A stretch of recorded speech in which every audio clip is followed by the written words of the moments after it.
We are witnessing the end of a democratic, liberal France. Macron's unpopular social reforms have left the country in shambles. And in doing so, the two-time president has set up a dangerous example for the European Union. Join us as we explore France's social challenges, the rise of far-right politics in the country, and the end of democratic integrity in Europe. Macron's challenges. France has fallen. These three words tell you everything you need to know about France under Macron. Believe it or not, those haunting three words became a worldwide Twitter trend in June 2023. This is when President Emmanuel Macron witnessed the worst social crisis of his tenure. The downfall of France's social fabric begins with a jolting incident of social injustice. Nahel, a 17-year-old teenager, was shot and killed by a police officer. The incident sparked countrywide anti-police protests. For years, the French police have been accused of racism and brutality. It doesn't take a lot to guess the most highly profiled people in the country: Muslims and people of African descent. Before the country began to protest Nahel's murder, the police had conjured up a story.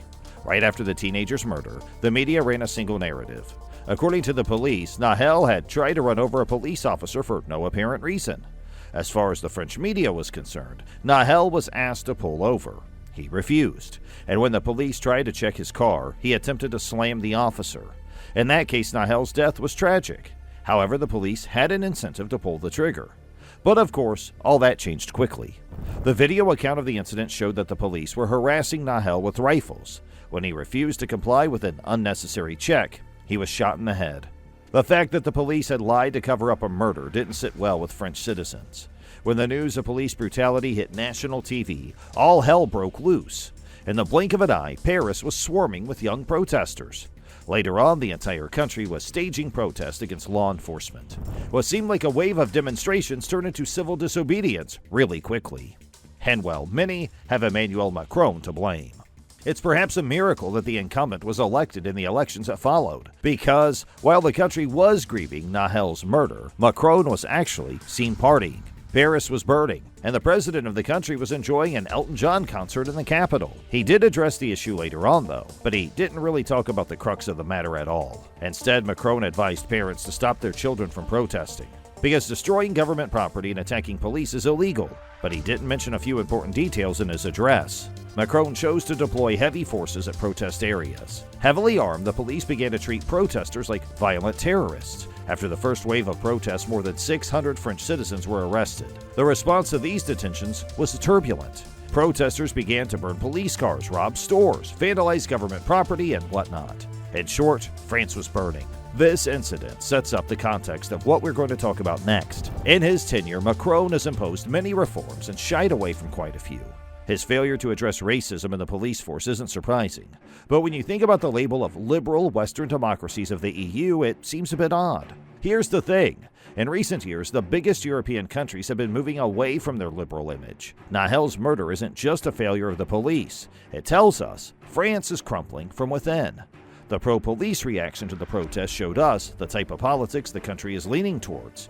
And well, it isn't very European Union in character. The rise of Marine Le Pen. The future of Europe is far right, and by the looks of it, France is turning conservative too.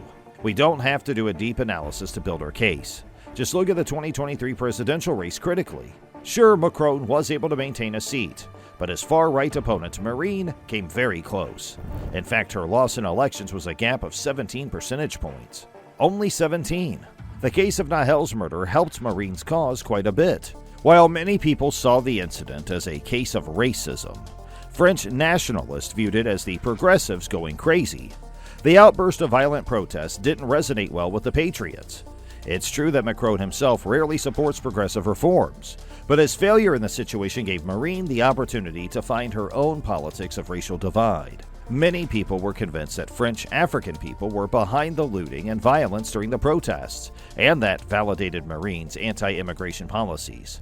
Plus, her tough on security plans found a new wave of support. If you look closely, anti-immigration and nationalist policies are popular in Europe. The governments in Sweden, Italy, the UK, Spain, Greece, and many more are speaking the same language. For years, the European Union has vouched for an open and accepting Europe. That inclusive image is fading away. Many political experts expect Marine Le Pen to override the 2027 presidential elections. When she does, she'll have a disproportionate influence over Europe. And it doesn't help that one of her allies is Vladimir Putin. So how did France get here? The end of the EU as we know it. It seems like Emmanuel Macron shot himself in the foot. We'll get into Macron's unpopular retirement age reform in a bit. But essentially, Marine's French people over EU stances resonated with many, even the youth and emerging Gen Z voters. In 2022, Politico published an article titled Marine Le Pen and the End of the EU as We Know It. It may sound like an exaggerated statement, but the politician's proposals are drastically radical. For starters, she isn't exactly opposed to Frexit. In fact, it is expected that she will ask the French citizens for a vote in or a vote out, mainly because her idea of economic cooperation isn't about the European Commission. In fact, that's one institution that she wants to shut down. So far, she has successfully convinced her voters that France gives a lot of money to the EU, and for no good measure for its own people. Instead, the government should be focused on creating jobs for its people and putting money into social welfare. Marine isn't concerned about climate security, the EU fund, or the Schengen Treaty. Under her rule, the country will have restrictive border control. For her, French nationals come first, and that includes empowering law enforcement for everyone's security.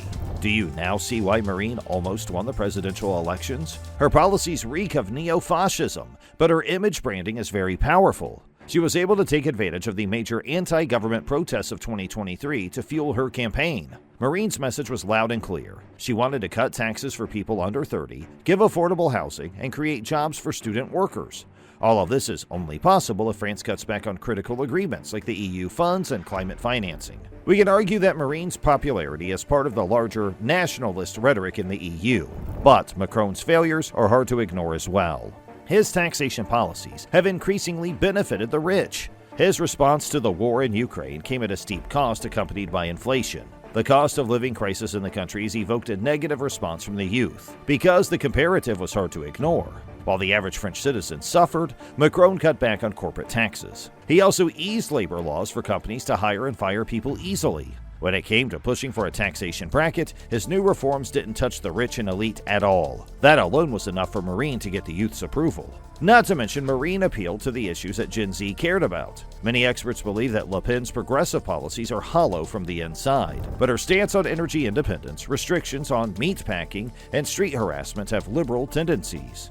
No wonder Marine's middle-class-centric approach worked. Now, no one really cares that she used to hang out with Putin. Plus, Macron may have just handed her the next presidency after passing his controversial pension reform. And here's how.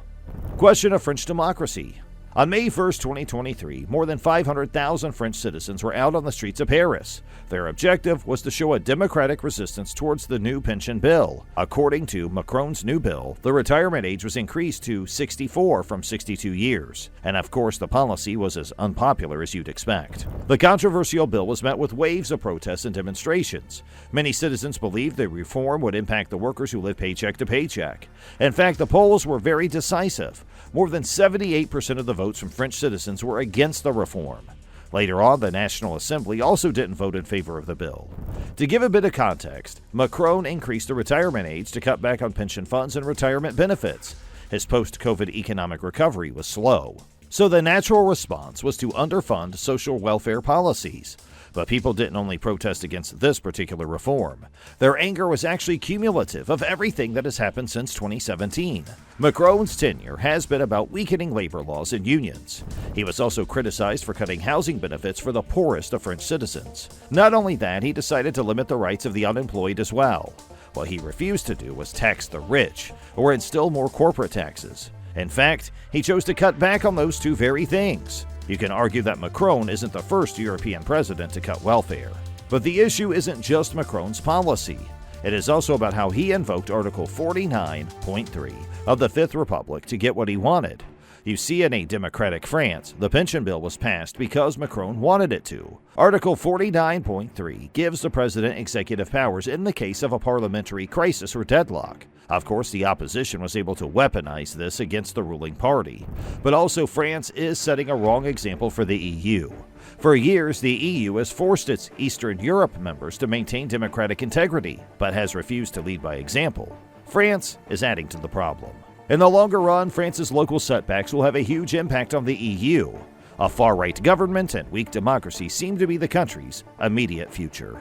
Do you think France will elect a far-right president in 2027? Let us know in the comments below.